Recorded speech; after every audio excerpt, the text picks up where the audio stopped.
सोचो, अगर माता दुर्गा खुद एक छोटी बच्ची के रूप में तुम्हारे सामने आ जाएं और तुम उन्हें पहचान ही ना पाओ, और फिर उसी गलती की सजा तुम्हें और पूरे राज्य को भुगतनी पड़े। ये सिर्फ कहानी नहीं है, ये एक सच्ची मान्यता है जो नवरात्रि से जुड़ी हुई है। नेपाल के एक राजा थे, जयमल्ल।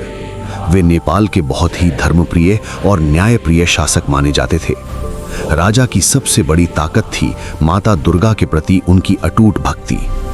कहते हैं कि उनकी भक्ति इतनी सच्ची थी कि माता स्वयं उनसे मिलने आया करती थी।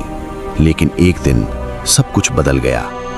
एक शाम जब राजा अपने महल में अकेले थे, तभी एक बेहद सुंदर स्त्री उनके सामने प्रकट हुई। राजा उस रूप को देखकर मोहित हो गए। उनकी बुद्धि पर जैसे पर्दा पड़ गया।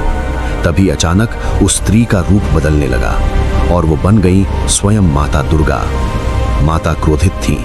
उन्होंने कहा, मूर्ख, जिस स्त्री को तूने वासना की दृष्टि से देखा वो मैं थी, तेरी आराध्या।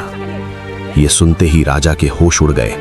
उन्हें अपनी गलती का एहसास हुआ, लेकिन अब बहुत देर हो चुकी थी। माता ने उन्हें त्याग दिया और राज्य पर संकट के बादल छा गए।